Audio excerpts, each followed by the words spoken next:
Hey guys, tonight we begin with something gritty, grand, and absolutely unforgiving. Life in the Roman Empire. Not as a senator, not as an emperor, no golden laurel crown, no marble baths. Tonight, you're not Julius Caesar. You're just you. Dropped, unprepared, into a world of sandals, sewage, and state-sponsored crucifixion. So before you get comfortable, take a moment to like the video and subscribe. But only if you genuinely enjoy what I do here. And let me know in the comments where you're tuning in from and what time it is for you. It's always fascinating to see who's joining us from around the world.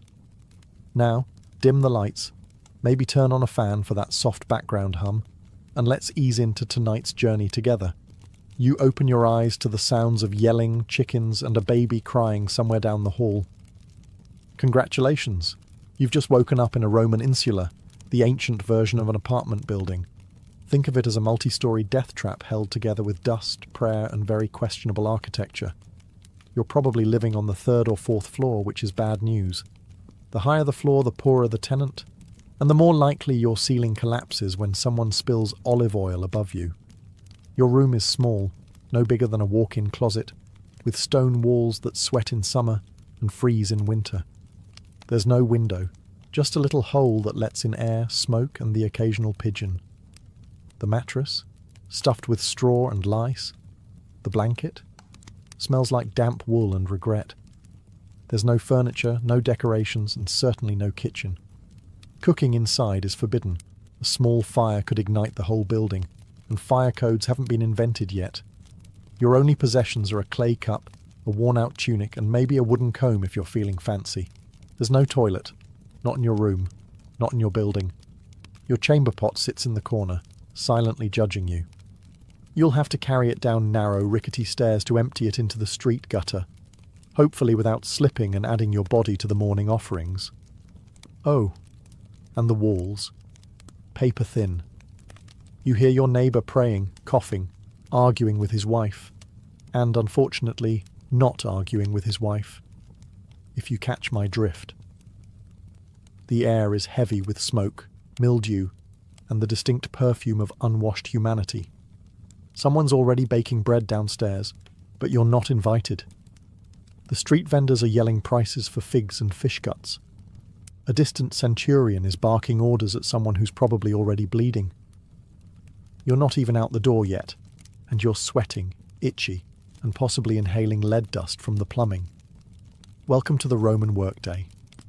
You're not an emperor, you're not a gladiator, you're just another poor soul in an overcrowded tenement, trying not to fall down the stairs or anger a city god before noon. And you've still got 23 hours to go. Now that you've survived the climb down the crooked stairs of your insula, it's time to address the second most urgent matter of the morning, your bladder. There's no bathroom in your apartment, of course.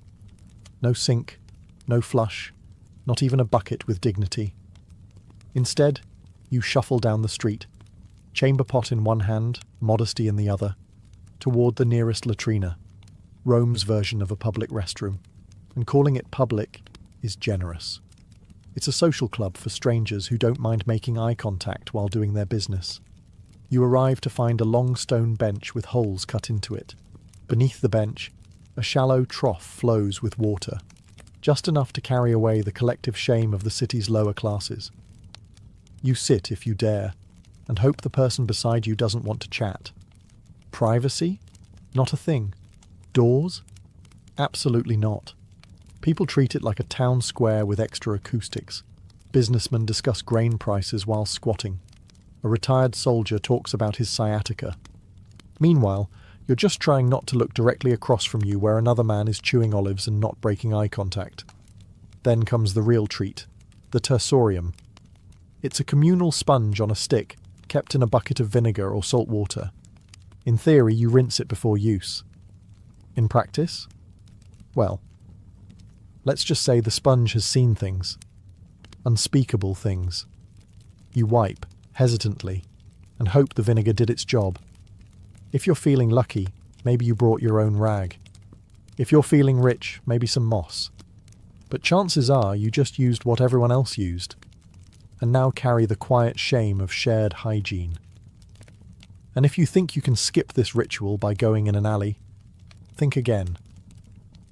Public urination laws exist, fines are real, and Roman law enforcement is not known for subtle warnings. Once you're done, you wash your hands. Wait, no you don't. There's no soap, no running water, just a rinse from the communal basin that's seen more fingers than a handshake competition. You leave the latrina feeling lighter and slightly more dead inside. But hey, that's Rome. And now it's time for breakfast, if you can call it that. So, you've done your morning business and managed not to fall into a gutter or get arrested. Impressive. Now it's time for breakfast, the most important meal of the day unless you're Roman, in which case it's more of a polite formality before work and misery. Welcome to the Irontaculum, a Roman morning feast that consists of precisely two things: stale bread and watered down wine. Sometimes there's cheese, sometimes there's olives, but mostly there's just disappointment. Forget about coffee. The Romans didn't have it. No eggs, no bacon, no pancakes, and certainly no oat milk lattes. Breakfast is not meant to be satisfying. It's meant to not kill you. Your bread is likely panis rusticus, a rough, chewy lump of grain and grit baked yesterday or the day before. It's dense enough to qualify as a weapon and textured like limestone. The wine is diluted, because even they knew that being drunk before sunrise in ancient Rome was a bad idea, unless you were a senator. There's no kitchen in your apartment, so you eat this meal standing in the street or squatting beside a fountain, alongside other equally unenthused citizens gnawing on bread like flavourless tree bark. If you've got a bit of oil or a smear of garum, Rome's famously salty fermented fish sauce, then congratulations, you've added aromatic horror to your already bleak meal. If you're wealthy, maybe you get fruit or honey. But you're not. You're a normal Roman citizen, just rich enough to not be enslaved and just poor enough to envy your neighbour's broken jug of goat milk. Sometimes vendors walk by selling hot chickpea fritters or honeyed pastries, and for a moment you feel hope. But you remember your coin pouch is emptier than a gladiator's sympathy, so you bite your bread and pretend it's cake. And this is how the day starts, with carbs, mild dehydration, and a growing realization that you're about to walk 7 miles on Roman sandals with nothing but stale crumbs in your stomach and a buzz from last night's leftover wine. It doesn't get better, because now it's time to go to work. After your hearty breakfast of bread and mild despair, it's time to face the Roman workday. And let's be clear, unless you're a senator, a poet with a patron, or one of the lucky few who inherited land from a dead uncle with no heirs, you are working, and you're doing it hard. You might be a labourer, porter, potter, bricklayer, street cleaner, or if your luck's truly sour, a sewer worker.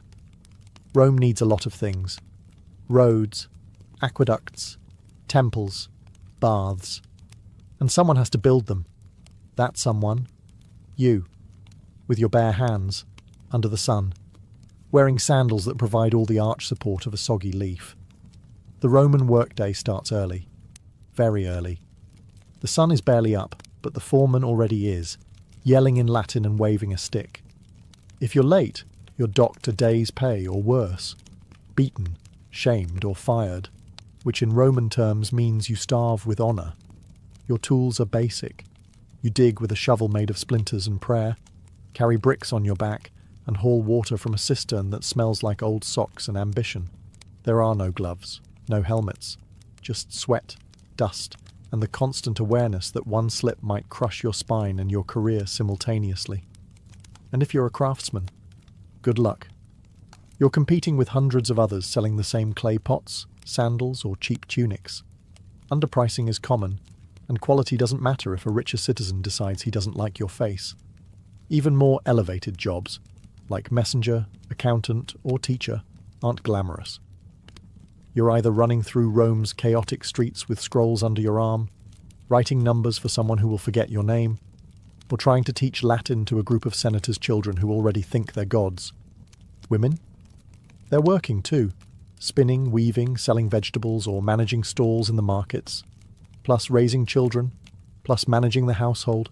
plus not dying during childbirth, multitasking before it was cool. And after all this, you get a short break for lunch. Maybe. If your supervisor isn't in a bad mood or trying to impress a visiting prefect. So yes, you work, or you die trying. Rome may be eternal, but your back won't be, so you've made it through the morning without fainting or being flogged. Now it's time to navigate the ancient Roman street, a chaotic, crowded gauntlet designed by someone who clearly hated personal space and public health.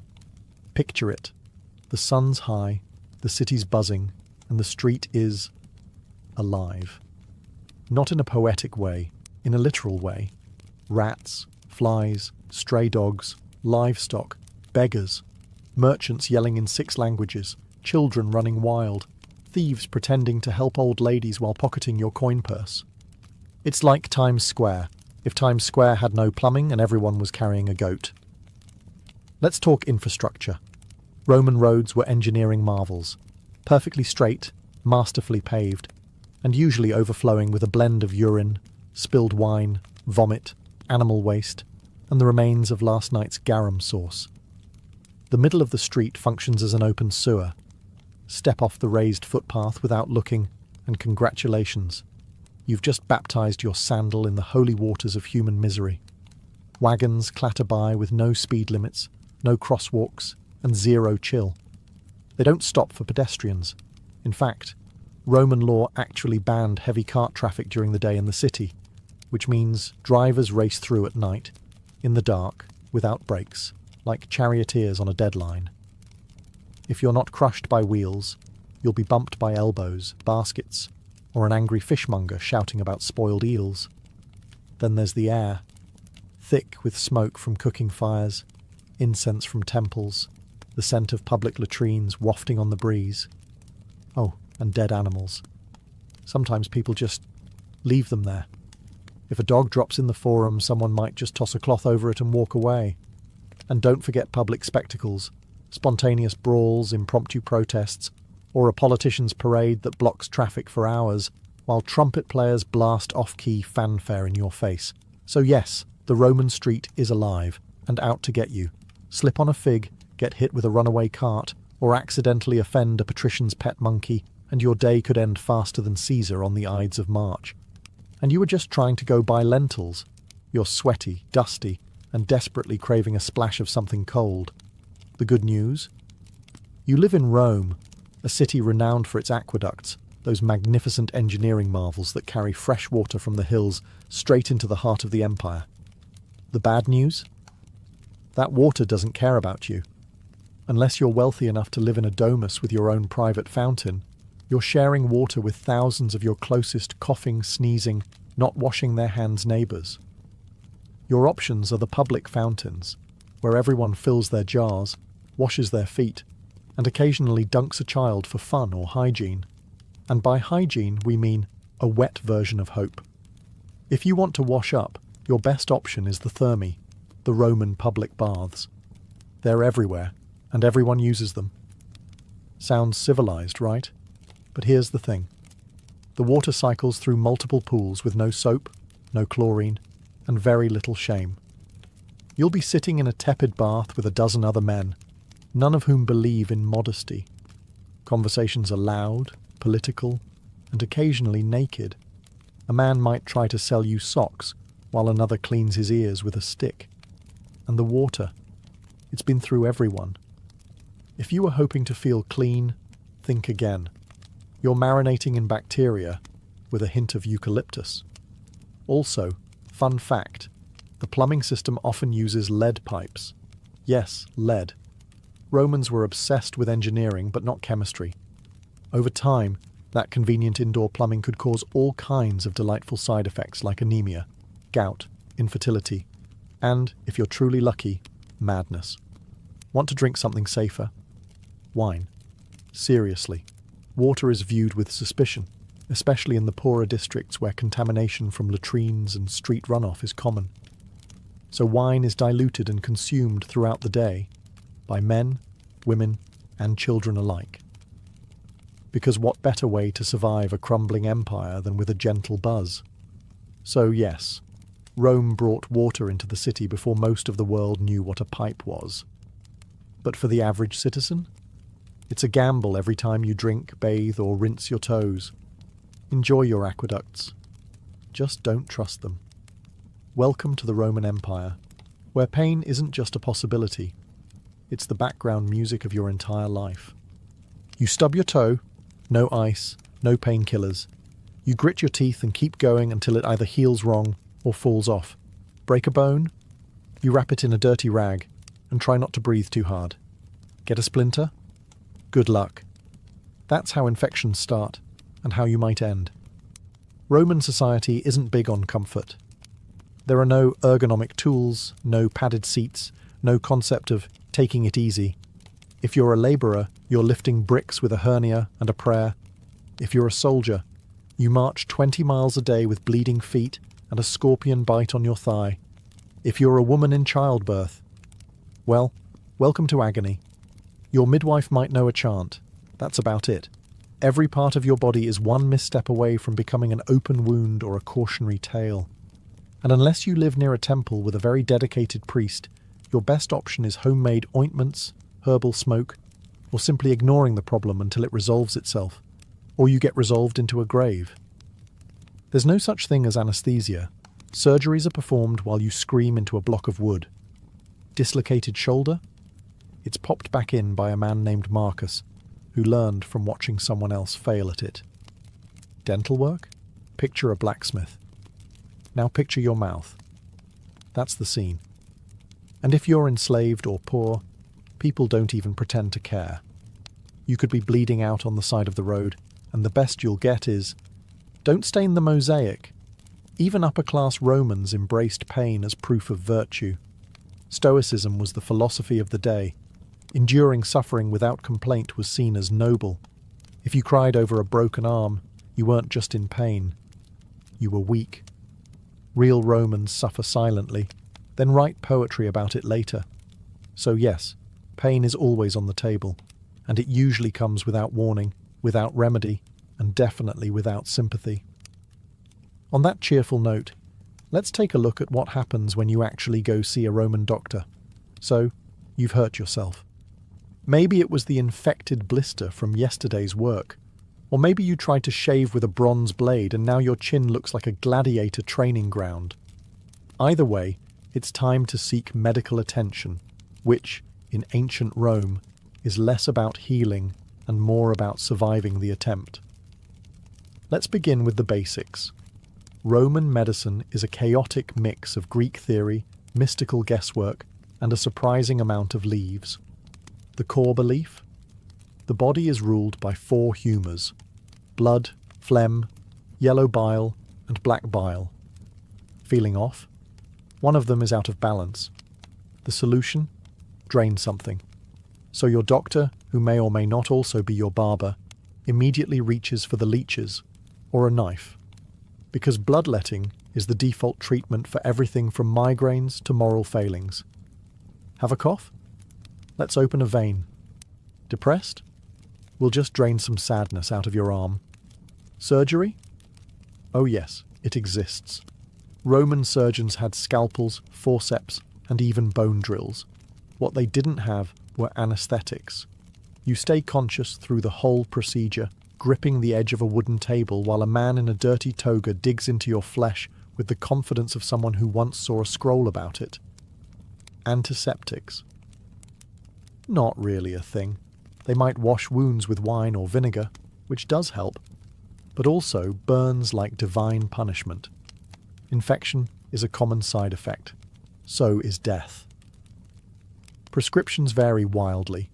You might be given honey, garlic, crushed beetles, or a poultice made of herbs, ash, and very specific types of animal dung.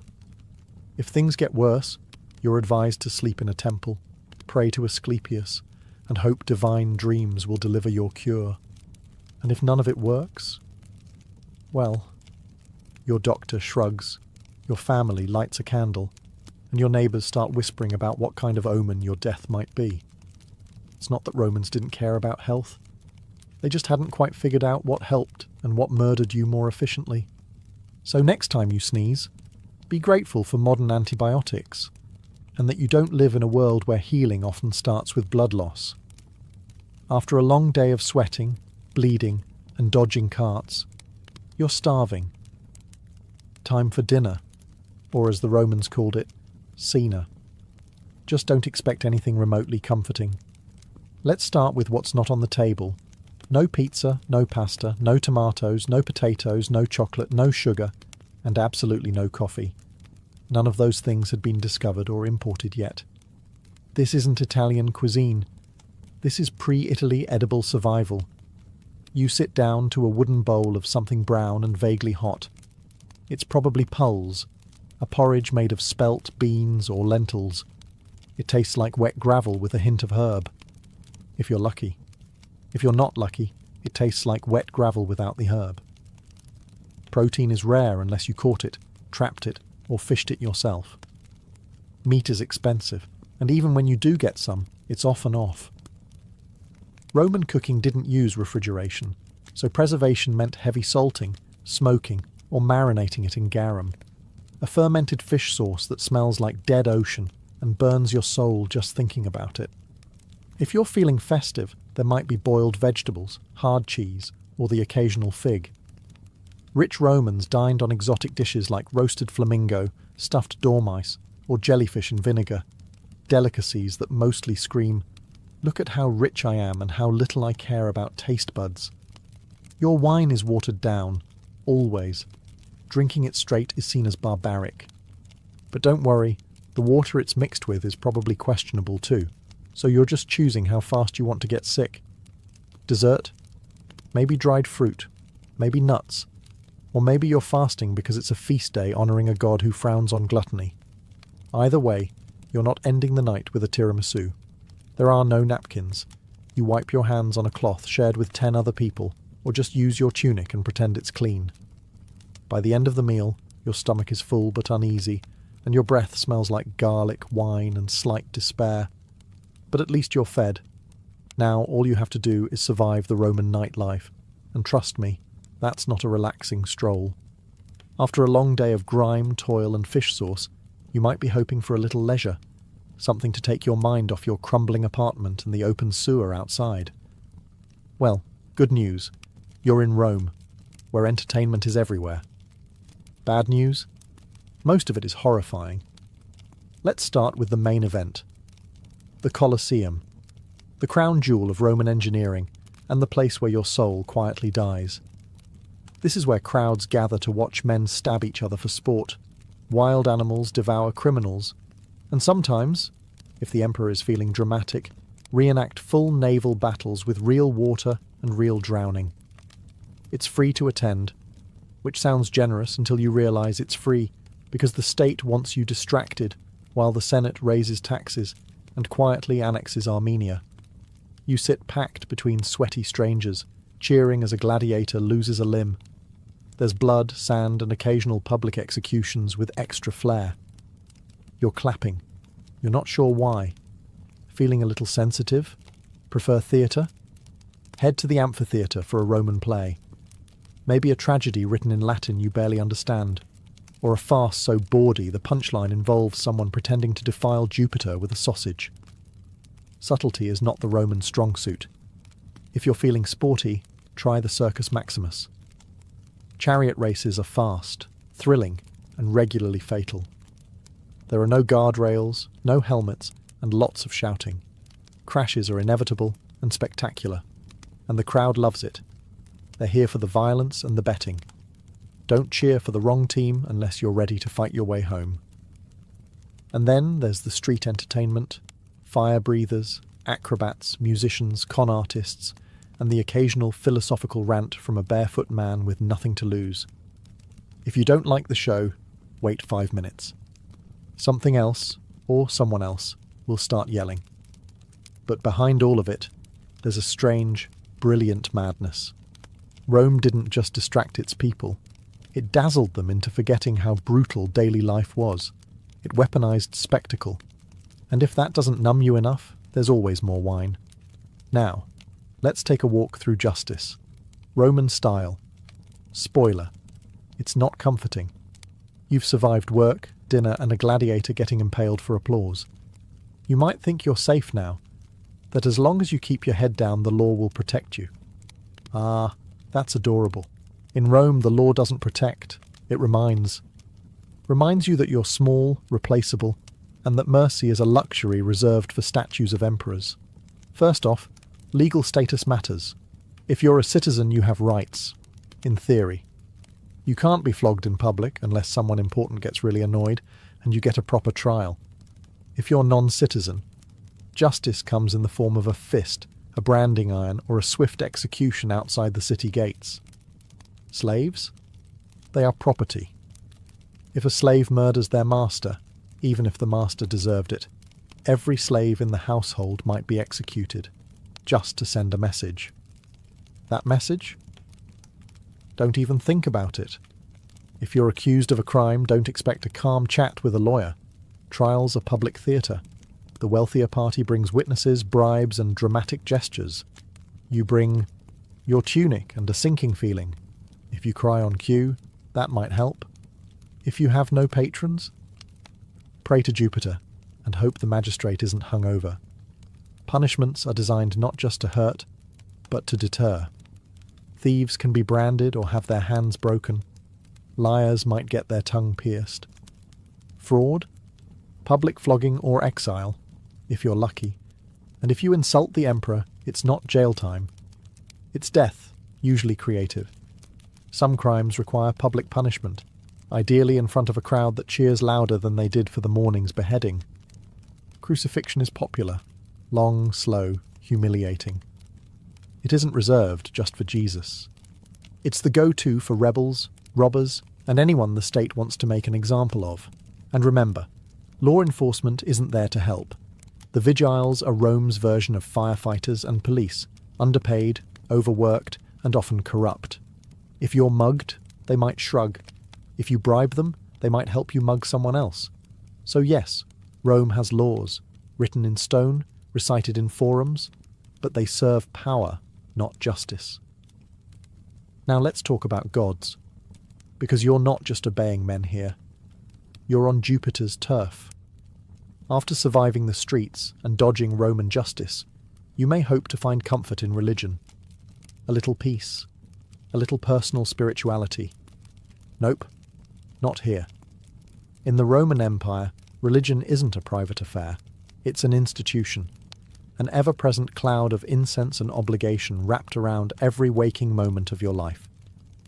You don't choose your gods, they choose you. And there are so many. There's a god for everything. Door hinges, cardia, sewers, cloacina, boundaries, terminus, and even mildew, robigus. You can't walk 5 paces without crossing a shrine. If you don't pause to bow, light a candle, or mutter a prayer, you're not just being rude, you're inviting catastrophe. Maybe not today, but eventually. And when your roof collapses, everyone will nod and say, "Ah, yes, he skipped the Saturnalia offering." Religious festivals fill the calendar, dozens per year. On those days, business stops, animals are sacrificed, and the air smells like roasting bull and wet marble. You attend out of piety, but also fear. Because if the gods aren't honoured properly, they'll retaliate, with plagues, droughts, or a really bad harvest that ruins everyone's lentil supply. Now let's talk about emperor worship. The state wants you to revere the emperor not just as a ruler, but as a living god. You're expected to offer incense at his altar, sing his praises, and never, never roll your eyes during a triumphal procession. That's treason adjacent. If you're caught not participating in public worship, say you're a little too quiet during the Vestalia, or you don't show up to toss grain into the temple flame, you could be labelled impious, atheistic, or worst of all, suspicious. Suspicion in Rome is like blood in shark-infested waters. And if you're part of a foreign cult, you'd better keep that under wraps unless it's officially approved. The state doesn't like unfamiliar gods unless they bring wine, taxes, or new soldiers. Roman religion isn't about belief. It's about ritual. You don't have to feel it. You just have to do it. Correctly. On time. And in public. And you better smile while you sacrifice that goat. Speaking of social performance, let's climb the greasy pole of Roman ambition in the next chapter. You've bowed to the gods, avoided a lawsuit, and survived a public bath without contracting something mythical. But here comes the most exhausting part of Roman life: the social hierarchy. A brutal, finely tuned machine where every word, gesture, and sandal strap placement could make or break you. Roman society is a ladder, but it's covered in oil and lined with daggers. At the top are the senators, old money, togas with purple stripes, and land ownership so vast it has its own postal code. Below them, the equestrians, the wealthy business class. Then come the plebeians like you, the struggling middle and lower classes. Below that, freedmen, slaves, foreigners, and the guy who accidentally insulted a statue of Augustus once. Want to move up? You'll need patrons, powerful individuals who protect you in exchange for lifelong loyalty, errands, favours, and the occasional vote. It's like having a boss, godfather, and landlord rolled into one charmingly condescending package. Each morning, you visit your patron's home as part of the salutatio. You wait in line with other clients, praise his haircut, maybe compliment his son's toga, then beg for a favour, usually money, food, or a recommendation. If you're lucky, he tosses you a coin and lets you carry his litter through the forum. Congratulations, you're now connected. Every move you make is watched and judged. Your clothes must be clean, not fashionable, just clean. Your speech must be proper. Your friends, carefully selected. And whatever you do, don't show ambition. That makes people nervous. If you rise too quickly, others will conspire to knock you back down, socially or literally. Networking is warfare. Gossip is currency. The wrong comment at a banquet can end your career. The right marriage can save your entire bloodline. But you better play it carefully. Love is for poets. The rest of Rome marries for alliances and estate access. And even if you climb high, don't get too comfortable. One bad harvest, one missed ritual, one jealous rival, and it's all over. You won't even hear the dagger coming. Now, the sun is setting. Surely things calm down at night, right? Not in Rome. The sun dips below the rooftops of Rome, and for a fleeting moment you think, maybe now, finally, you can rest. But nightfall in the Roman Empire isn't a time for peace. It's a shift in tone. From noisy and chaotic to dark and downright lethal. First, let's talk about lighting. There isn't any. Unless you're rich enough to burn oil lamps all night, and few are, most people rely on moonlight, memory, and blind hope to find their way through the labyrinthine alleys of the city. If you trip and fall, no one's helping. They might just take your shoes. The vigiles, Rome's official night watchmen, are supposed to patrol the streets, prevent fires, and stop crimes. In practice, they're overworked, underpaid, and often more interested in napping than heroics. Some are brave, most are bribable, and all of them are outnumbered. Criminals know this. Thieves, muggers, and the occasional bored ex-gladiator roam the shadows, looking for easy marks. If you're walking home alone, you're the easy mark. It doesn't matter who you are. Unless you're armed, fast, or invisible, you're at risk. And then there's fire. Rome's greatest nighttime terror. Insulae, those charming death trap apartments you sleep in, are made of wood and dreams. Cooking after dark is illegal for this reason, but laws mean little to a hungry tenant. A single overturned lamp can reduce an entire block to ash in hours. The Great Fire of 64 CE didn't start itself, but once it did, it raged like Mars in a bad mood. You might think your building is safe, until you smell smoke at midnight and realise there's no organised evacuation plan. You grab your one tunic, your chamber pot, and maybe your dignity, and sprint for your life down a collapsing staircase. And if it's not fire or thieves, it's noise. Drunken parties echo through the streets. Processions for obscure gods parade by with drums and shouting. And if a senator's mistress is upset, everyone within a 3-block radius knows. Sleep in ancient Rome is a luxury. Silence is a myth. And safety? That's reserved for the wealthy, the armed, and the extraordinarily lucky. But hey, morning's almost here. You just have to survive one more night. And then repeat. The sun sets on Rome, and with it you might expect a moment of calm, a breeze, a quiet meal, maybe even sleep. Think again. Rome doesn't go silent at night.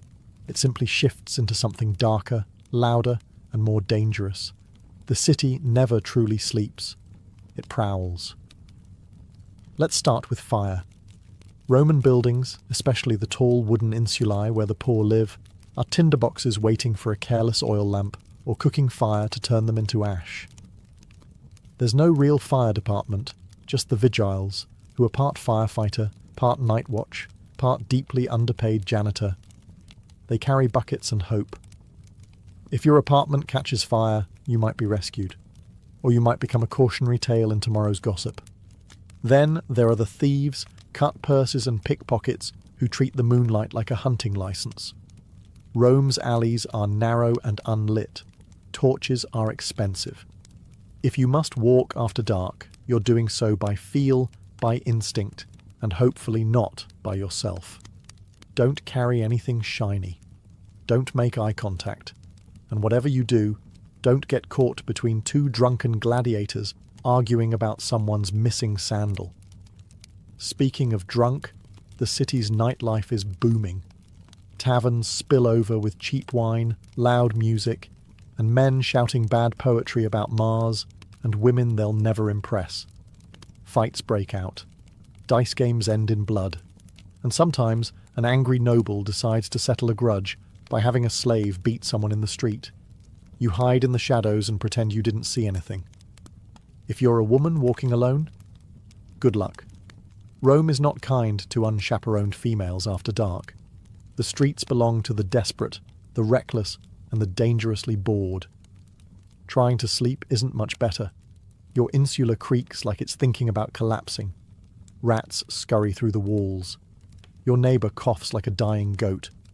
Somewhere nearby someone is screaming, either from passion, murder, or both. You press your face to a sweaty pillow and pray to Mercury for silence. But there is no silence in Rome. Not for you. Because in the Roman Empire, even the darkness is loud. And when dawn comes, you'll have to do it all again. You woke up in a crumbling insula, survived public toilets, chariot traffic, gladiator gore, lead poisoning, leeches, religious festivals, burning rooftops, and half-cooked lentils soaked in fermented fish sauce. You bowed to gods you don't understand, obeyed laws that don't protect you, and slept through riots, rats, and the occasional public decapitation. You're dirty, tired, possibly infected, and emotionally scarred by the communal sponge. And it's only been one day. Would you last another? Honestly, no, you wouldn't. Most modern humans, with our air conditioning, antibiotics, and 5-minute delivery windows, would crumble by lunchtime. You'd give up before the second round of garum. And yet, the Romans did it. For centuries.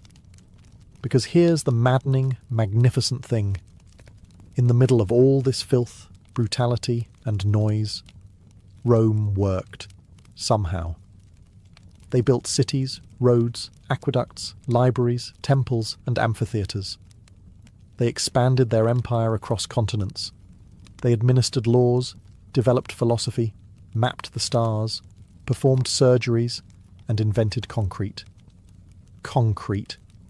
That stuff still holds up better than most modern buildings. They created systems that shaped Europe and beyond for 2,000 years. Latin became the root of half the languages you hear today. Their architecture inspired cathedrals, parliaments, and college campuses. Their political concepts, republics, senates, veto power, still echo through modern democracies. But it came at a cost. For the average Roman, not the emperors, not the marble-bathed elite, daily life was a hard-fought grind. And yet they endured. They adapted. They didn't have a choice. Because Rome wasn't made of gold. It was made of sweat, fear, ambition, and survival. Layer by layer, person by person, century by bloody century. And that's why it lasted. You'd be begging to go back to modern plumbing and antihistamines by mid-afternoon. You'd trade your entire denarii pouch for a hot shower and a chair with a back on it. And that's okay. You don't need to survive ancient Rome. You just need to understand it. And maybe, just maybe, appreciate that someone, somewhere, once walked those same filthy streets and helped build the empire. So you could sit here today, clean, safe, and mildly horrified. Imagine being a Parthian princess in the 2nd century BCE. You've got royal blood in your veins, a name fit for legend, Rhodogun, and more importantly, you live in a world where your family spends more time fighting rebels than hosting dinner parties. Rhodogun wasn't born into peace and pearls. She was born into grit, horses, and the constant possibility that someone might poison your dates. Her father, Mithridates I, was no idle king. He was the one who expanded Parthia from a dusty fringe kingdom into a formidable empire that would one day spar with Rome. But expansion comes with problems, namely rebellions, betrayals, and those neighbours who just won't accept that your army now owns their backyard. As a young woman, Rhodogun would have grown up watching envoys argue, commanders draw maps in the sand, and palace scribes trying to keep track of who was loyal this week. She wasn't trained just in silk and ceremony. She learned statecraft, command presence, and how to wear armour that didn't clash with her earrings. It's important to understand the role of Parthian women here. While not always given the spotlight, Parthian noblewomen were no strangers to power. Some ruled cities, others plotted dynastic alliances, and a few, like Rhodogun, became legends not for who they married, but for who they defeated. And defeat she did, but that part comes later. At this point in her life, Rhodogun's name was already known. She was a symbol, not just of royal lineage, but of Parthian pride. She carried with her the expectation that she'd either marry a king or become one in spirit. She didn't seem content with sitting on the sidelines while cities burned or provinces rebelled. While most royal ladies were being oiled and perfumed, Rhodogun was likely brushing up on military reports and court logistics. She had no time for vanity, and as fate would have it, she would one day make a vow that involved not washing her hair until a rebellion was crushed. Spoiler alert, it took a while, but before we get to that dusty crown moment, we need to understand what kind of rebellion dares provoke a princess who would rather lead troops than wear gold. The Parthian Empire, grand as it appeared on a map, was more duct tape than marble. Stretching from the Persian Gulf to the edges of Mesopotamia and beyond, it was stitched together by marriages, oaths, and the occasional sword pressed firmly against someone's neck.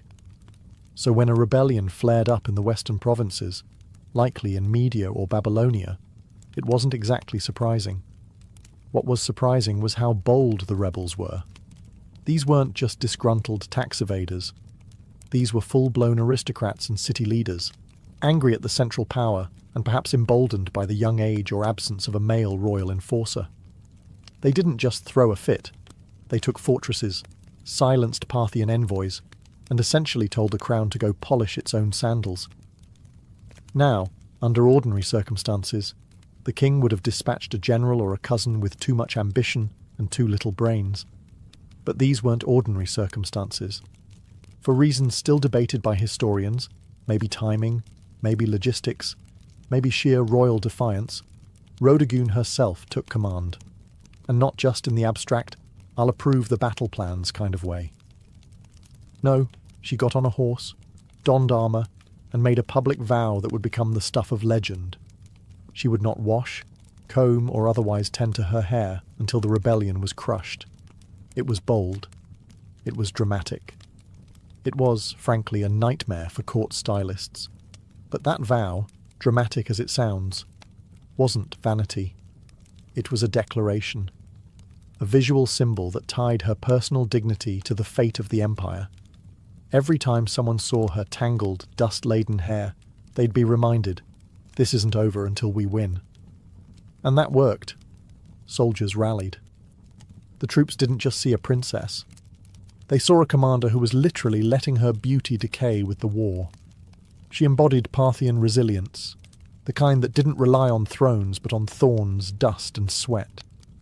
Meanwhile, the rebels probably didn't know whether to laugh or panic. They had expected a general, maybe a diplomat. Instead, they got a furious, unwashed woman who was riding straight for their gates with steel in her eyes and no time for conditioner. And worse, she meant business. When Rodogun set out from the capital, she wasn't escorted by a lavish court parade or showered in rose petals. She was accompanied by cavalry, grit, and the weight of an empire that needed its rebels squashed like an overripe fig. And she looked the part. Gone were any signs of courtly delicacy. Her hair, famously unkempt, began to take on a life of its own, hanging like a banner of war-torn determination. In a world obsessed with appearances, she turned her own into a weapon. The campaign was not swift. This wasn't a single siege, easily resolved with a bribe and a battering ram. The rebel cities were fortified and confident. They had expected hesitation from the central power, not a battle-hardened woman galloping through the dust with fire in her gaze. But Rodogun didn't waver. Her military instincts were sharp, perhaps sharper than many of the men who had led before her. She employed classic Parthian strategies, mobility, feigned retreats, and hit-and-run raids.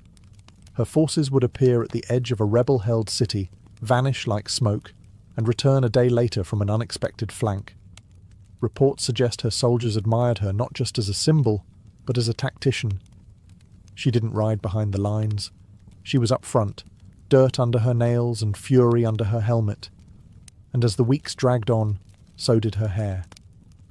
It's said that by the third month, the strands had begun to knot into ropes, full of dust and sweat, and the whispers of battlefield prayers. But that only made her more terrifying to her enemies, and more revered by her men. Rebels called her the Witch Queen, not because she practiced magic, but because no noblewoman should still be fighting in the field and refusing a bath. Surely, they reasoned, something unnatural was at work. But there was nothing magical about it, just sheer, unrelenting discipline. By the time her army laid siege to the final rebel holdout, the legend had grown faster than the rebellion had. In taverns and tents alike, soldiers joked that the enemy wasn't afraid of Parthian swords. They were afraid Rodogun would never wash again. And truth be told, they weren't entirely wrong. The last stronghold of the rebellion loomed ahead, a walled city rumoured to be impenetrable, where the rebel leaders had dug in like ticks on a dog. Supplies had been hoarded, archers lined the parapets, and the gates had been reinforced with the kind of smug confidence only traitors possess. They believed they could outlast Rodogun. Big mistake. By now her appearance was legend. Word had spread not just through the empire, but into enemy territory. The woman who won't wash, they whispered, has arrived. Some said her hair had turned to iron. Others claimed she hadn't slept in weeks. The myths piled up like siege ladders. But Rodogun was no myth. She was real, and she had tactics. Instead of launching a reckless assault, she opted for a slow, punishing siege, cut off trade routes, intercept messengers, poison wells. The rebels had braced for a battle of swords. Instead, they got starvation. She weaponized time itself, letting her enemies rot from the inside out. And all the while, she camped outside the city with her soldiers, just another commander beneath the canvas tents. She shared their meals, gritty bread and lukewarm wine. She inspected their armour. She led patrols. And she still, despite every opportunity, refused to so much as touch a comb. For her soldiers, the vow had become sacred.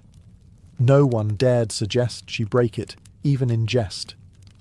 It had become a living embodiment of Parthian pride, a symbol that their suffering wasn't for nothing. Every tangled strand was a reminder. We are still in this fight. Inside the rebel city, morale crumbled. They had expected to demoralize the enemy by holding out. Instead, it was they who began to wither. Their own commanders began to argue. Food ran low. Rumours of desertion began to ripple like cracks through stone. And then came the breaking point. A small gate, left unguarded for just an hour, perhaps out of fatigue, perhaps sabotage, was found by one of Rodogun's scouts. That night, under the cover of darkness and wind, her forces slipped in and opened the main gates from within. By morning, the city was hers, and Rodogun, face streaked with sweat and ash, stood atop the battlements, unbathed, victorious, and utterly terrifying. Victory was not declared with trumpets or parades, it was declared with water. After months of dust, battle, and relentless pursuit, Rodogun stood before her army not in royal robes, but in the same battlefield garb she had worn since the campaign began. Her armour bore dents from rebel blades, her face was lined from sun and strain, and her hair, her wild, matted, filthy hair, now hung down her back like a lion's mane made of wire and legend. But she had done it. Every rebel city had fallen. Every oathbreaker had been brought low. And now, with her vow complete, she could finally do what no one in the Empire had dared attempt to rush. She could wash her hair.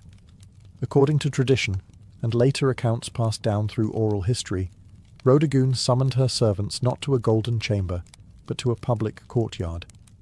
She wanted her soldiers, the ones who bled beside her, to witness this moment. Basins were filled, oils were warmed, combs were retrieved from storage like sacred relics. And then, under the open sky, the warrior princess of Parthia, caked in the grime of war, began to scrub away months of rebellion. It was symbolic. Every tangle undone was another city reclaimed. Every rinse of water over her scalp washed away defiance, soaked into the earth as if the land itself had been restored. Some say she wept. Others say she laughed. But what no one disputed was the silence among the troops as they watched. Hardened men, scarred and sunburned, stood like statues as Rodogun emerged from her ritual transformed. No crown was placed on her head. She didn't need one. The dust had become her diadem. The act of not washing had become more powerful than any jewel. And in that moment, Parthia didn't just have a princess. It had a symbol. She could have returned to court in triumph, let the scribes compose flattering odes, allowed nobles to fall over themselves in praise. But she didn't rush back to luxury. She stayed with her troops a while longer. She dined with them. She listened to them. She knew that her legend had just begun, but she didn't want it forged in gold. She wanted it forged in memory. After the hair-washing that became an event for the ages, Rodogun could have ridden straight to the capital with fanfare, banners, and enough propaganda to last a century. But she didn't. Instead, she took the long route back, deliberately visiting the cities she had reclaimed one by one, walking their streets, inspecting their defences, and ensuring no embers of rebellion still glowed beneath the ashes. This wasn't mere ceremony. It was strategy. Rodogun knew the danger of victory, how quickly it can melt into complacency. Empires don't fall from defeat alone. They fall from forgetting why they fought in the first place. She wanted the rebels and loyalists alike to understand that Parthian strength wasn't just cavalry and coin. It was embodied in her very presence, a woman who chose hardship over comfort and earned loyalty by example, not decree. And loyalty she received. Everywhere she went, people gathered not to gawk at royalty, but to stare in awe at her. Not polished, not perfumed, but real. She didn't bring fear. She brought accountability. She asked for reports, heard complaints, paid for supplies out of her own war coffers. She rewarded cities that had stayed loyal and offered clemency, carefully, cautiously, to those who repented.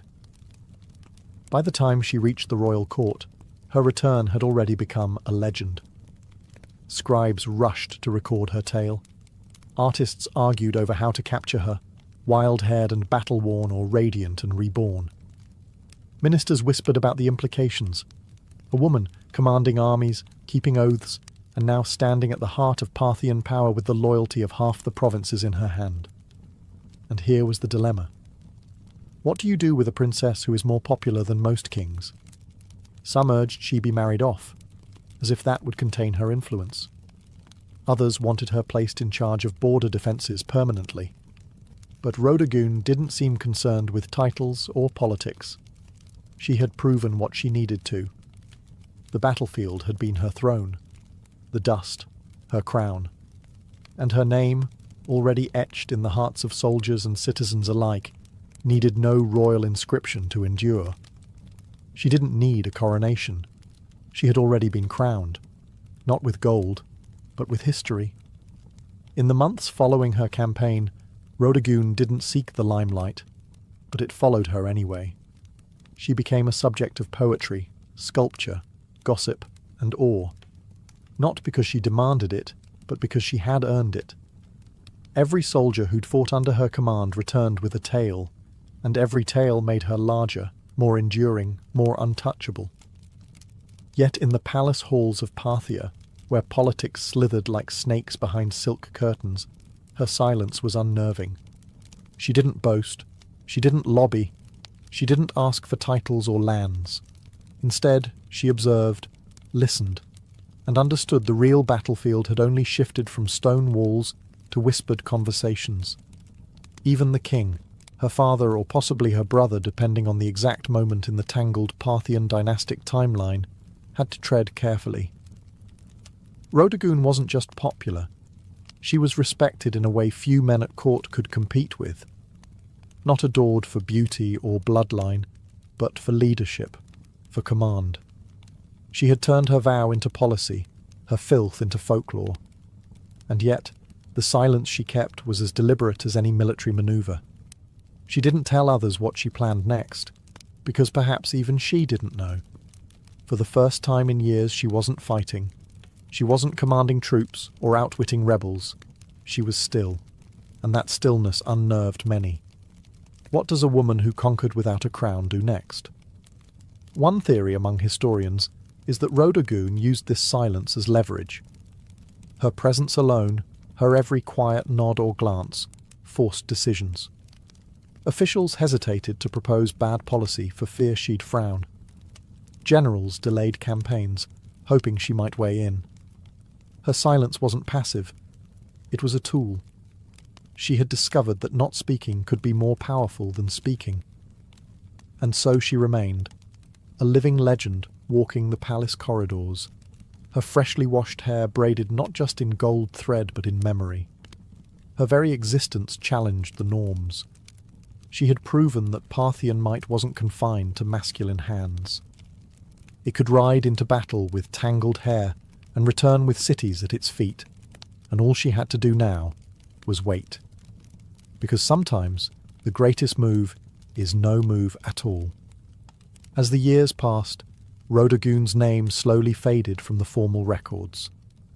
Parthian scribes, more eager to elevate kings and dynasties than unruly warrior princesses, began to downplay her campaign. The silence she once used as a weapon now became the excuse for erasure. No grand mausoleum was raised in her name. No epic poem commissioned by the state bore her face on golden scrolls. But that's the thing about true legend. It doesn't need permission to survive. In the outposts where her army had marched, in the villages she spared, her name remained a whispered spell. Mothers told stories of her to their daughters, not as a fairy tale, but as a warning to any man who underestimated a woman with a mission. Soldiers recited her tactics as if they were sacred text.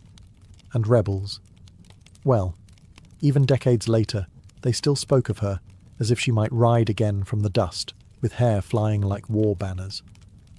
There's something profoundly unsettling about someone who breaks every rule of their time and still wins. Rhodogun wasn't content to be decoration in a court. She didn't play the flute, paint birds, or practice the refined art of being quietly ignored. She burned through her time like a comet, and then vanished just as quickly. Historians have debated what became of her. Some believe she retired from public life, choosing peace over politics. Others think she remained an advisor in the shadows, shaping Parthian strategy from behind the veil of anonymity. A few romantics claim she rode out one final time to settle a border dispute and disappeared into legend. Never confirmed, never denied.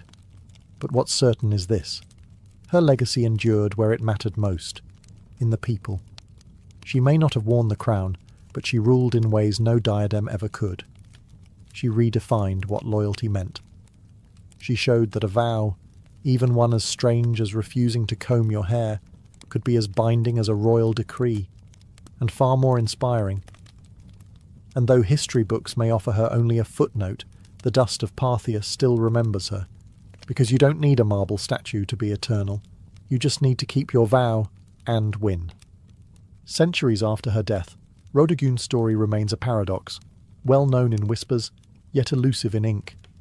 No towering statue bears her likeness, no royal tomb sings her praises in carved stone. But in the collective memory of those who admire rebellion, endurance and principled ferocity, she is immortal. Not in the way kings are remembered, but in the way forces of nature are. She didn't need to conquer foreign lands or sign monumental treaties. What she conquered was expectation.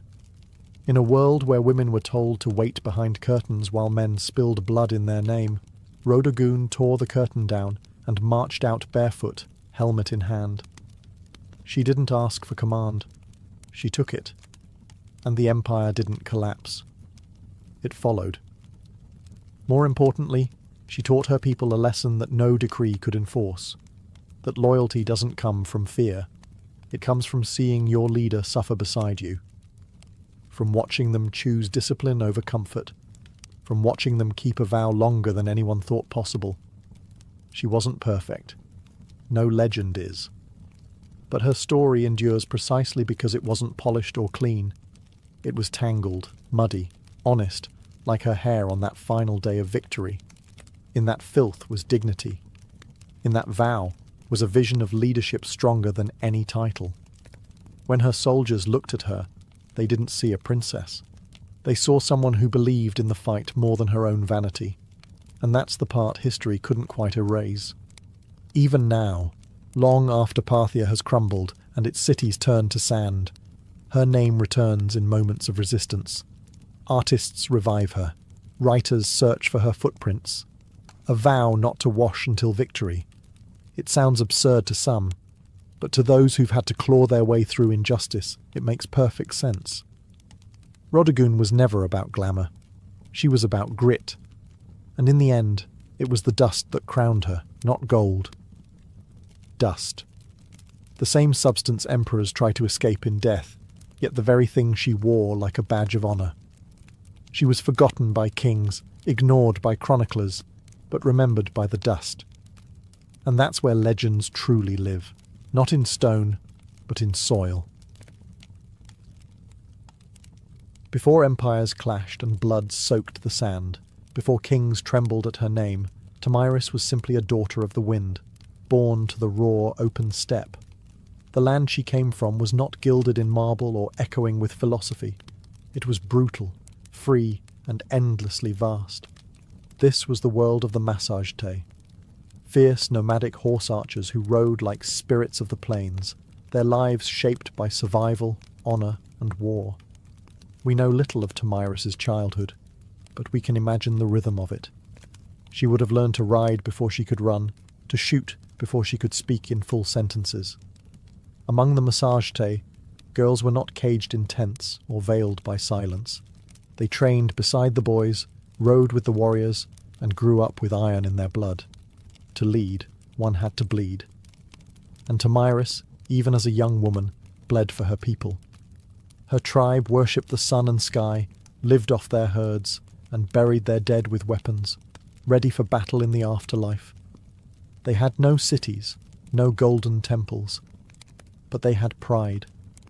And when enemies approached, they met them not with prayers, but with arrows. Tomyris likely came to power after the death of her husband, who may have ruled the tribe before her. But what's certain is that when the moment came, she didn't inherit leadership. She seized it. In a time when most women were considered property, Tomyris commanded an army. She negotiated with kings. She dared to speak as an equal. And if they didn't listen, she made them. She was more than a queen. She was Shahmat, the steppes' checkmate, a war chief in bronze and leather who would soon face the greatest empire on earth. But power, especially for a woman, never comes without consequence. As Tomyris began to solidify her rule, whispers grew louder. Across the mountains to the south, a king was watching. His name was Cyrus the Great, and he wanted more. The stage was set. The steppe wind howled. And Tomyris, daughter of warriors, would soon ride into legend. While Tomyris reigned over the open steppes, far to the south, a different kind of power was rising. Structured, imperial, relentless.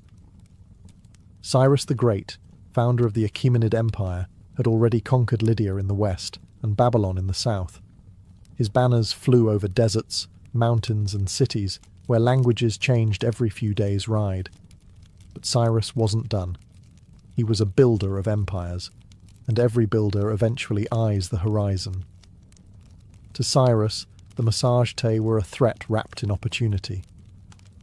They weren't rich in gold or cities, but they controlled the northeastern frontier, and that meant access to key lands, resources and trade routes. More importantly, the Massagetæ had something no empire could afford to ignore: pride. And pride, in Cyrus's eyes, could be bent or broken. But Cyrus also knew that brute force wasn't always the best first move. He had a reputation for cleverness, diplomacy, and strategic trickery. So he tried a different approach, one that kings before him had used to dissolve threats without a single drop of blood. He proposed marriage.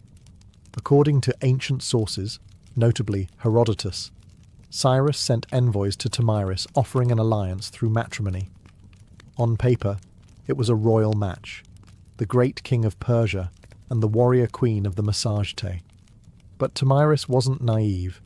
She saw the proposal for what it was, not an offer of love or partnership, but a calculated attempt to absorb her people without a fight. She declined, and that rejection didn't sit well in the halls of Persepolis. With the diplomatic games over, Cyrus shifted to his favourite language: war. He ordered his army to cross the Araxes River, the natural barrier that separated Persia from the land of the Massagetæ. He was going to take what Tomyris refused to give. But Tomyris was already preparing. She knew the terrain. She knew how her people fought, on horseback, fast and furious. And most of all, she knew Cyrus wasn't just coming for land. He was coming to crush a woman who dared to say no. The world's most powerful king had declared war, but he had no idea what kind of fury he had just awakened on the steppe. Cyrus the Great, master strategist and seasoned conqueror, believed he could outwit Tomyris.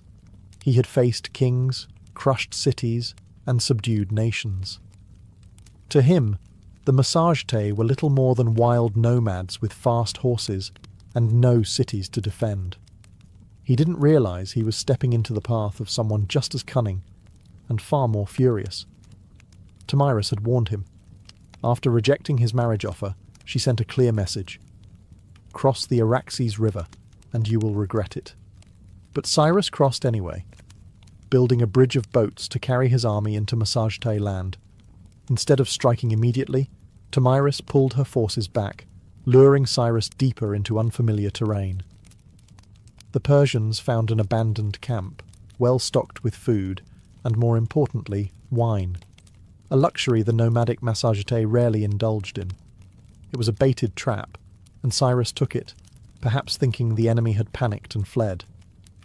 Inside the camp, he left a portion of his army under the command of General Harpagus, a trusted officer.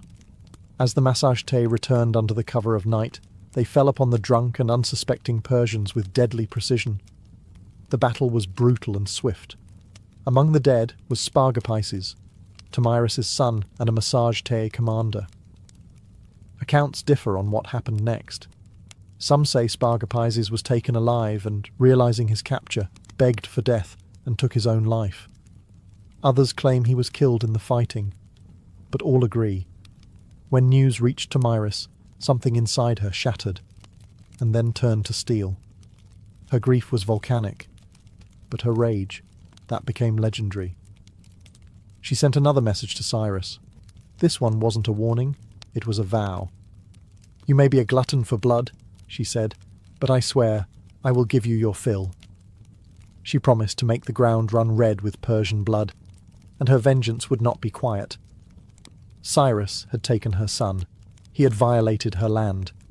Now he would meet not the queen of the Massagetæ, but the mother of a slain warrior, and the last face he would ever see. The next battle would not be a skirmish. It would be an execution. The sun rose over the plains like a blade, sharp and blinding. Tomyris stood at the head of her army, no longer just a queen, but a storm given form. Her warriors, hardened by the nomadic life, painted their faces with ash and rage. This wasn't about politics anymore. This was about blood. Cyrus, for all his might, had underestimated the Massagetæ. He assumed they would fight like the tribes he had conquered before, chaotic, uncoordinated, easy to crush. But Tomyris had spent her life among warriors. She understood how to strike, not blindly, but with precision. She rallied her forces for a full-scale assault on the Persian invaders. And this time, she wasn't holding back. The location of the final battle is lost to history, swallowed by the vastness of the steppe. But what's clear is that Tomyris launched a ferocious counterattack. Her cavalry swept across the plains like a tide of knives. They fired arrows from horseback, closed in with axes, and fought like people with nothing left to lose. The Persians, battle-hardened, disciplined, and experienced, weren't expecting this level of organized fury. Tomyris didn't just lead her troops, she fought beside them. Her presence on the battlefield ignited her warriors like wildfire. Every strike was driven by vengeance. Every charge was an answer to her son's death. Cyrus tried to hold the line, but it shattered. The Persians were routed. Many died where they stood. Others fled into the endless grasslands, only to be hunted down. And Cyrus the Great, the man who had conquered Babylon, Lydia, and nearly the known world, fell in the chaos. Whether he was slain in combat or captured and executed depends on the version told. But either way, he died on Tomyris's terms. What came next is infamous. According to Herodotus, Tomyris found Cyrus's body on the battlefield, ordered his head severed, and then, in a final act of symbolic revenge, submerged it in a wineskin filled with human blood. "Drink your fill," she said, "of the blood you thirsted for." Was it historical fact or poetic embellishment? Maybe both. But it didn't matter. The message was eternal. Tomyris was not to be conquered. When the dust settled and the grass drank deep the blood of empire, Tomyris stood victorious. A warrior queen who had done what no king or army before her could. She brought Cyrus the Great to his end. News of the defeat sent shockwaves across the ancient world. The mighty Achaemenid Empire, thought to be unstoppable, had been humiliated by a woman from the steppes. The Persians did their best to downplay the loss, but the death of their founder couldn't be ignored. Cyrus's body was eventually returned and buried with honor in the royal tomb at Pasargadae. Yet the stain of his final defeat would linger like a wound on the empire's legacy. For Tomyris and the Massagetæ, however, the victory was more than revenge. It was a declaration. They had defended their sovereignty not just with weapons, but with dignity. Tomyris had stood up to the world's most powerful ruler, and she hadn't just survived, she had triumphed. And then she vanished from history. No records survive detailing her later years, her death, or any successors she may have appointed. It's as if, after taking her vengeance, Tomyris simply rode back into the horizon and allowed the wind to carry her legend forward. In the centuries that followed, historians, poets, and chroniclers would try to fill in the blanks, turning her into a symbol as much as a woman. To the Persians, her name was a bitter reminder. To the Greeks, she was a paradox, a barbarian who displayed more nobility than many kings. And to the peoples of Central Asia, Tomyris became folklore, a ghostly queen who rides through the steppe, fierce and unbending, with a sword that remembers. Her legacy would inspire countless depictions across cultures. Medieval manuscripts portrayed her in regal armour. Renaissance paintings imagined her towering over Cyrus's corpse. In every age, she became what people needed: a mother avenger, a wild queen, a lesson in hubris, or a symbol of feminine power. But one truth cuts through the myth: she changed history. Tomyris didn't inherit a throne, she forged it in fire and fury. And for one brief, unforgettable moment, the Steppe Queen proved that not all empires rise. Some fall to the hooves of warriors who ride with vengeance in their hearts. Much of what we know about Tomyris comes not from local Massageté records. They left no stone tablets or royal archives, but from the pen of a Greek, Herodotus, often called the father of history. Writing a century after her time, he immortalized Tomyris in his histories, casting her as a warrior queen of astonishing resolve and terrifying vengeance. But Herodotus wasn't simply reporting facts. He was weaving a story, one part chronicle, one part morality tale. To him and his Greek audience, Tomyris represented the ultimate reversal of imperial arrogance.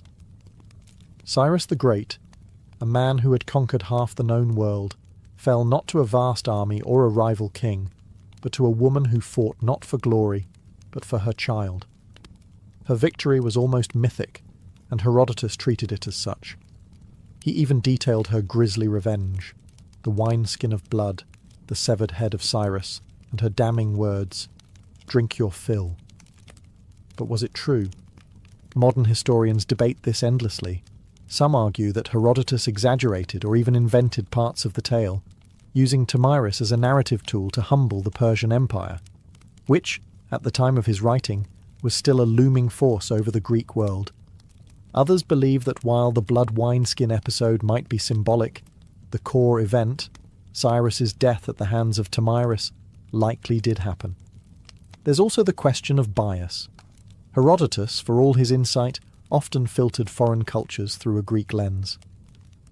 He portrayed the Massageté as wild and free, yet noble, an exotic mirror to Greek ideals of honour and liberty. Tomyris, in that frame, wasn't just a barbarian. She was a moral counterweight to Persian ambition. Still, even if details blurred over time, Herodotus succeeded in one thing. He ensured Tomyris would not be forgotten. Because of him, she became more than a historical footnote. She entered the realm of legend, where facts soften but impact sharpens. And in that space between myth and memory, Tomyris's story found a strange kind of immortality. In a world dominated by kings and conquerors, Herodotus left us a queen who refused to kneel, and left her enemies bleeding in the sand. Though she may have slain one of the ancient world's most iconic emperors, Tomyris never ruled an empire herself. She didn't build cities of stone or inscribe edicts on golden tablets. Her people, the Massageté, were nomads, living not by walls, but by the rhythms of the land, the sky, and the horse. This meant that Tomyris's legacy was never institutionalized. There were no marble busts or royal coins bearing her likeness, no archives to immortalize her decrees. Instead, her story passed on as stories do on the steppe, through firelight, song, and the whispered awe of warriors. The Massageté were one of many powerful tribes of the Central Asian steppes. Their cousins included the Scythians, the Saka, and the Dahai, all expert horse archers who roamed the lands between the Caspian Sea and the borders of ancient China.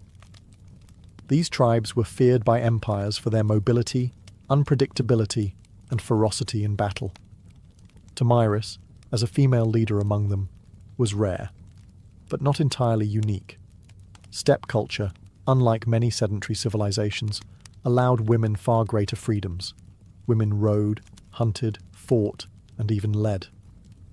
Among the Scythians, graves of female warriors, buried with weapons, armour, and horse gear, have been found by archaeologists, confirming that the stories of fierce steppe queens were more than just legend. Tomyris stood at the pinnacle of that tradition. Her power didn't come from inheritance or religion. It came from respect, grit and sheer capability. She was a unifying force among scattered clans, a political leader and a military commander in a landscape where survival meant riding faster, shooting better, and fearing nothing. But because the Massage Tay left no monuments, Tomyris became a kind of phantom queen, her name echoing only in the writings of outsiders and in the oral traditions of the steppe. To the Persian scribes, she was a warning, to the Greeks, a marvel, and to her people, likely a memory carried in bloodlines and battle songs, a ghost who rode with them across the plains. Empires may rise and fall in stone, but the stories of the steppe live on in the wind. And Tomyris, fierce, grieving, and unbroken, became its voice. Centuries passed, and the empires that once surrounded the Massagetae rose and crumbled. Cyrus's successors built Persepolis, fought Alexander the Great, and faded into the dusty footnotes of time. But Tomyris? Her legend endured, not in the palaces of kings, but in the hearts of those who refused to bow.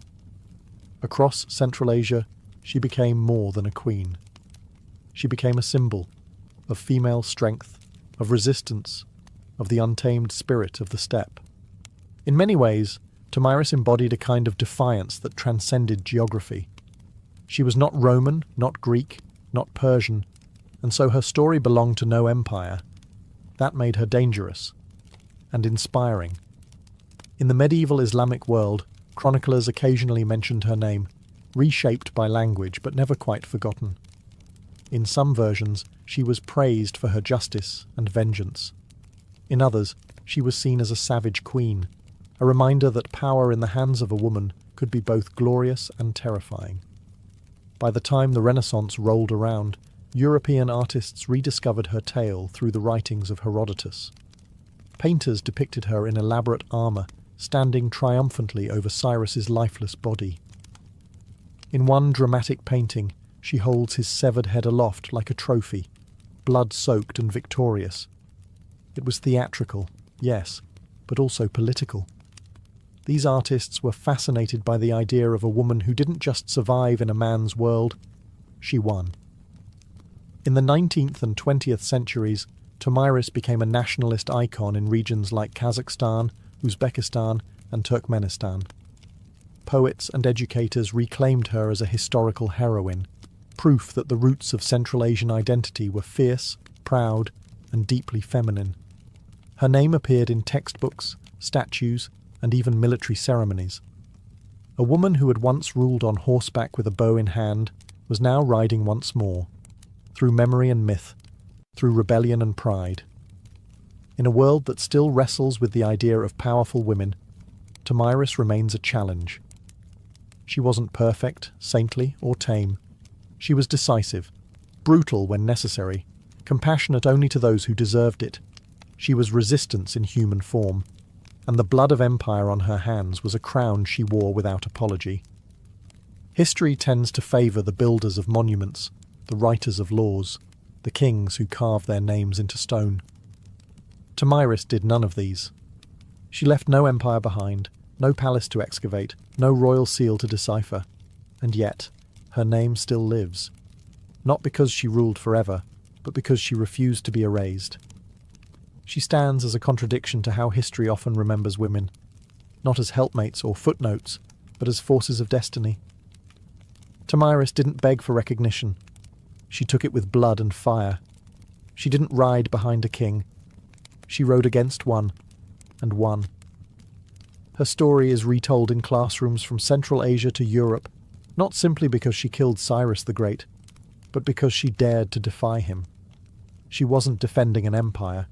She was defending freedom, a freedom that rode on the backs of horses, that hunted with hawks, that slept under the stars.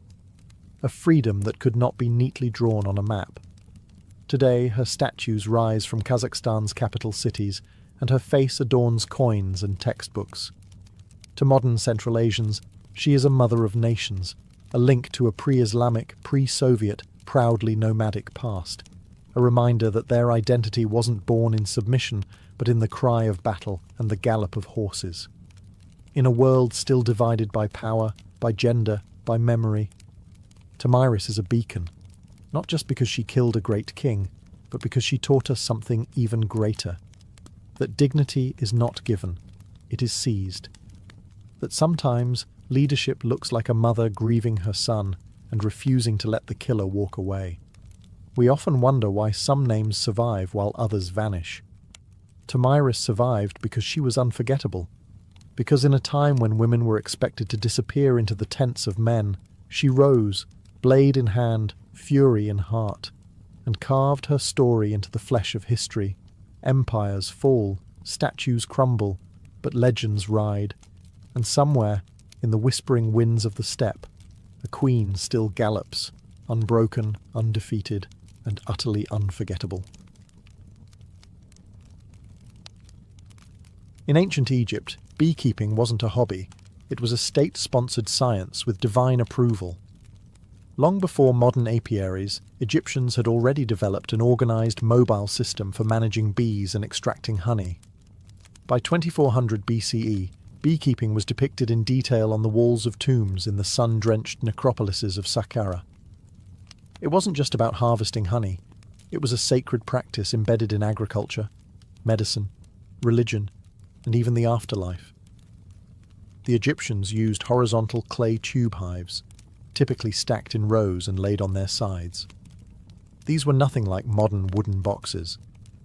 They looked more like terracotta drain pipes, and they were carefully designed to be relocated seasonally. As the Nile's floodwaters receded and flowers bloomed along its banks, hives were moved up and down the river to follow the nectar flow. This transhumance method was incredibly advanced for its time, almost like ancient GPS for bees. Beekeepers used clay or stone pipes to blow smoke into the hives, calming the bees before honey extraction. Without protective suits, these keepers had to rely on careful timing, experience, and a fair bit of courage. Honeycombs were removed gently, and the honey was collected not just for food, but for medicine, mummification, and sacred rites. Honey was considered a gift from the gods, a divine substance associated with Ra, the sun god. According to Egyptian myth, bees were born from the tears of Ra as they fell to earth. This wasn't poetic fluff. It shaped how the Egyptians treated bees, as messengers between the mortal world and the divine.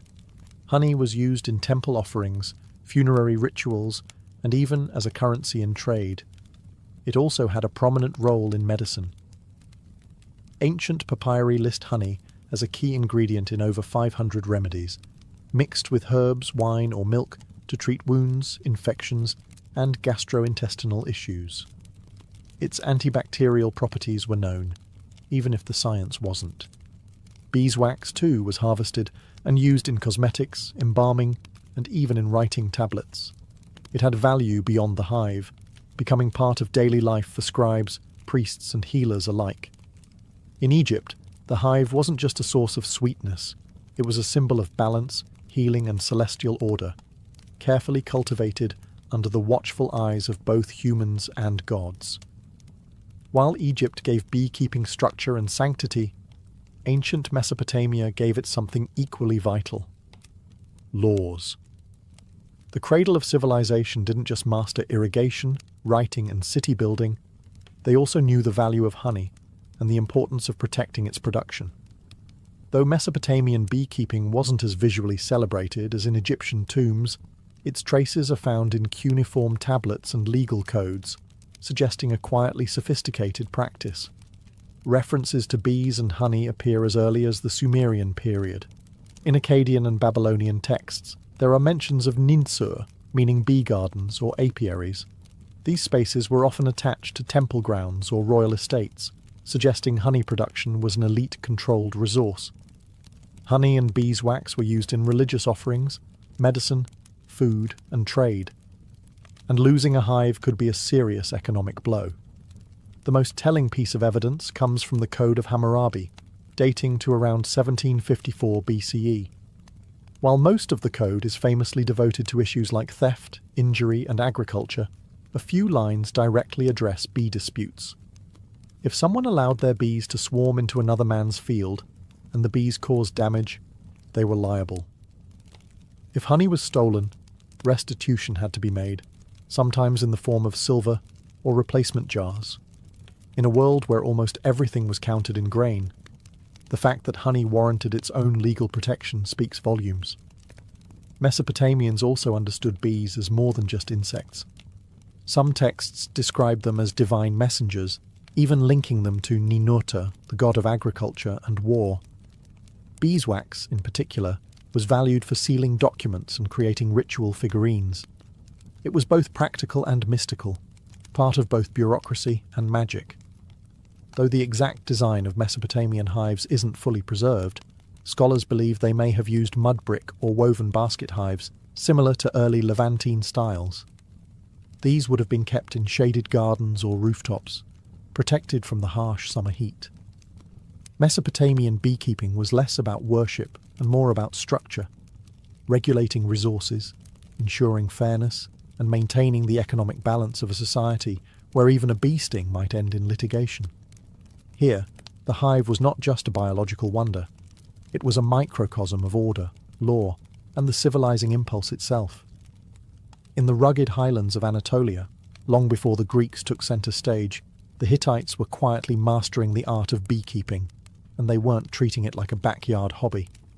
To the Hittites, bees were sacred agents of purity, messengers between realms, and essential to both agriculture and the spiritual health of the kingdom. Unlike Egypt and Mesopotamia, where beekeeping was a blend of science and economics, the Hittites took a more ritualistic approach. In religious texts from the 14th and 13th centuries BCE, bees are mentioned not just as producers of honey, but as active participants in purification rites. One famous Hittite ritual text describes a ceremony in which a bee is summoned to go and remove the evil, the impurity, and the wrath of the gods. The bee is then released, not killed, a rare show of mercy in ancient rites, suggesting a deep reverence for the insect. The Hittites valued honey for its taste and its sacred utility. It was used in libations, sacrificial offerings, and anointing rituals, often combined with wine, milk, or grain. Honey wasn't just consumed, it was poured, burned, and blessed. It served as a medium between human intention and divine reception. In terms of practice, evidence suggests the Hittites used clay or woven hives, likely stored in protected enclosures near temples or royal estates. Though the archaeological record is sparse, parallels with neighbouring Levantine and Syrian traditions hint at portable tube-like hives, possibly made from straw and mud, stacked and managed much like those in Egypt. Beekeepers in the Hittite world likely operated under temple control, their work deeply embedded in seasonal festivals and state rituals. Honey was not a mere commodity. It was a tool of diplomacy, healing, and spiritual cleansing. The bee, small and unassuming, held symbolic weight that far exceeded its size. The Hittites also contributed a vital piece to the global understanding of bees. They recognized bee migration. Some surviving texts describe the seasonal behaviors of swarms, linking blooming patterns with honey flow, an insight that shows how closely they observed their environment. In Anatolia, the hum of the hive wasn't background noise. It was a sacred frequency, vibrating through the bones of gods and kings alike. The ancient Greeks didn't just study bees, they admired them, feared them, and modelled society on their mysterious order. To the Greeks, the hive was more than a place of honey. It was a living metaphor, a model for the ideal city-state, a symbol of divine order, and a source of endless scientific curiosity. Greek beekeepers advanced the science of apiculture with a blend of practical knowledge and philosophical flair. Unlike earlier civilizations that used stationary clay hives, the Greeks developed movable terracotta hives with removable lids and sections. These allowed easier access to the honeycomb without destroying the colony, an early step towards sustainable harvesting. They also mastered the art of smoke control.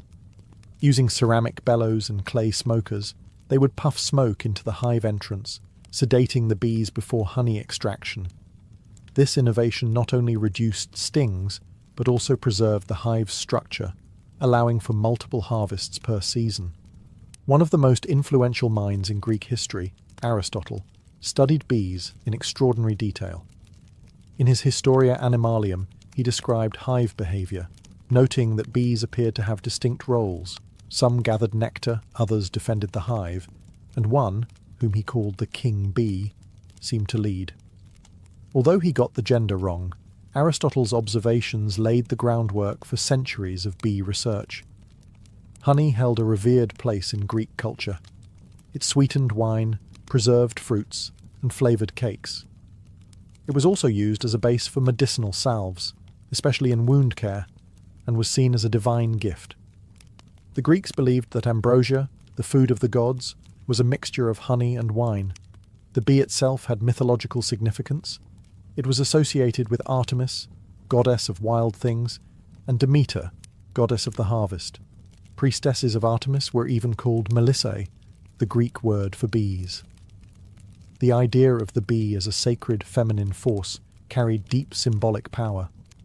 For the Greeks, the hive was both scientific marvel and spiritual emblem, a reminder that even the smallest creatures move with purpose, discipline, and grace. In studying bees, they believed they were studying the very laws of nature, and perhaps of the gods themselves.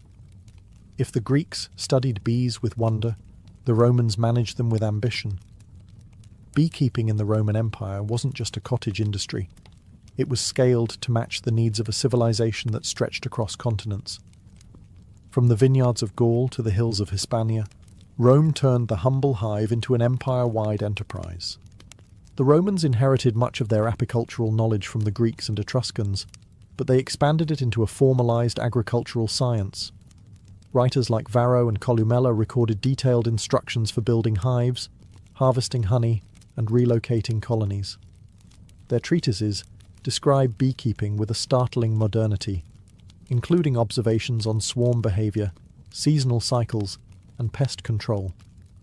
Roman hives came in many forms: hollow logs, cork bark containers, clay tubes, and even woven baskets sealed with dung or mud.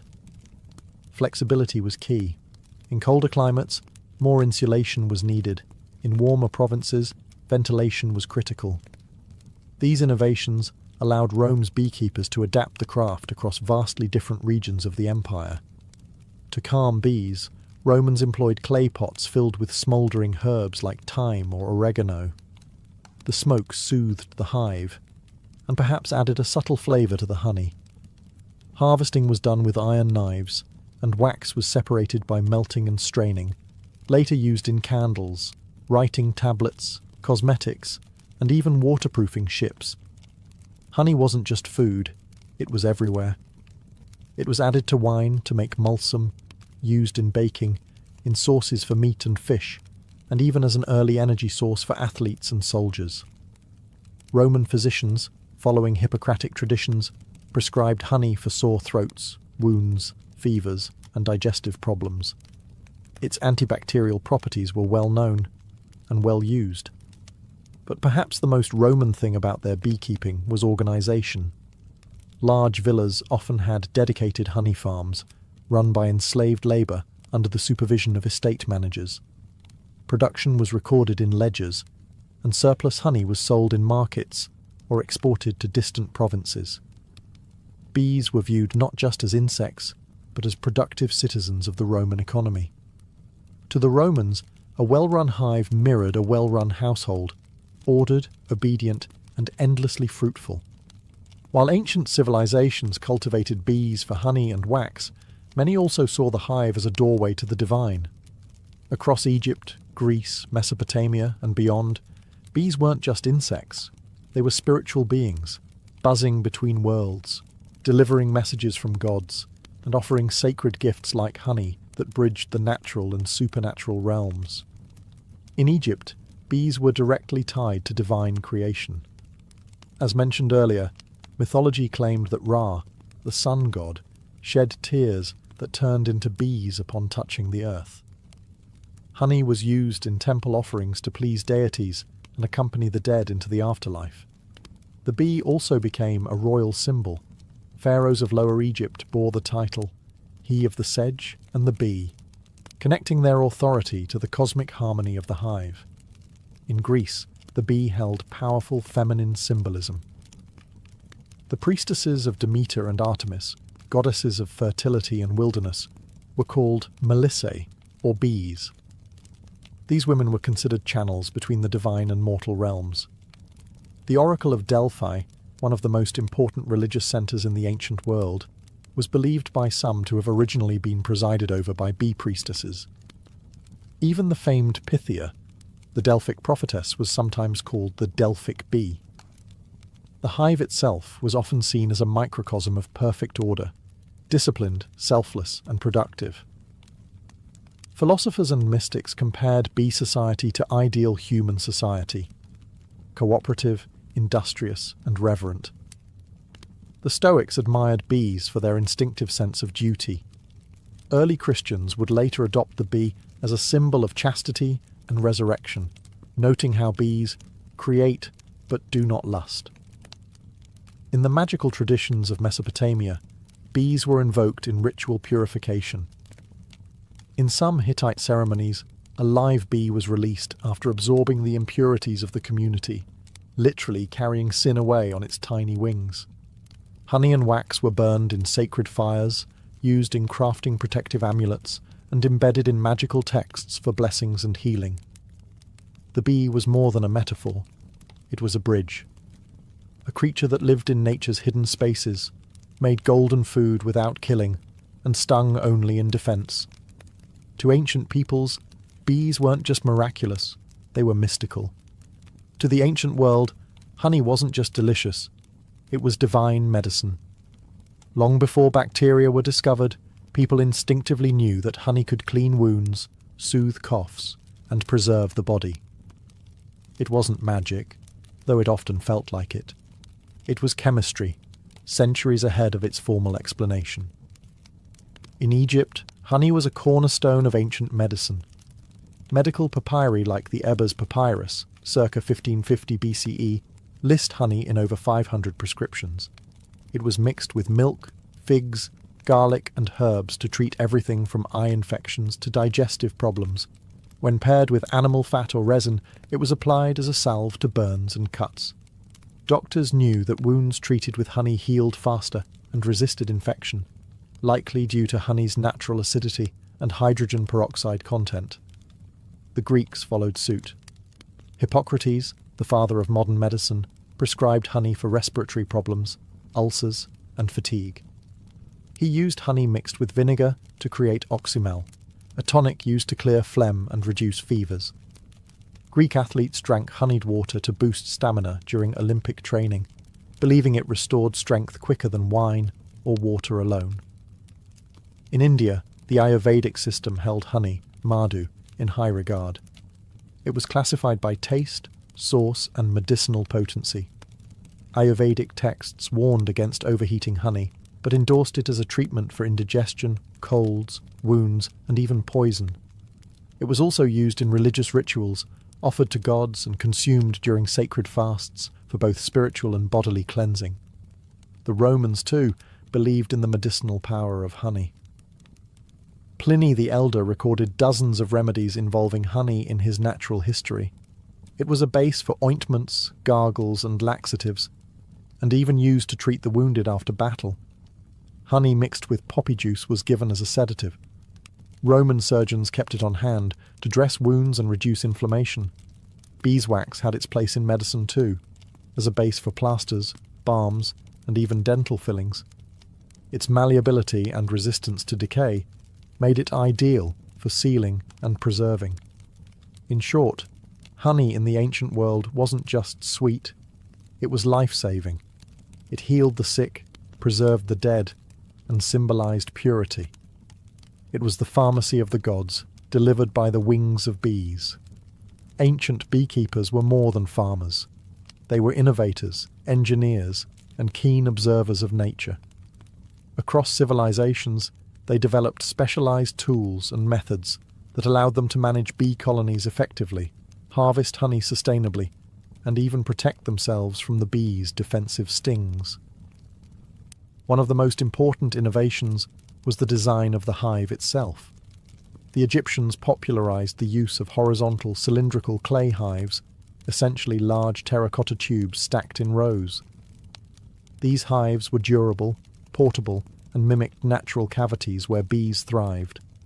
Similarly, the Greeks and Romans used terracotta and woven basket hives, some with removable lids to allow access to honeycombs without destroying the colony. The ability to inspect and harvest without killing the bees was revolutionary, paving the way for modern sustainable apiculture.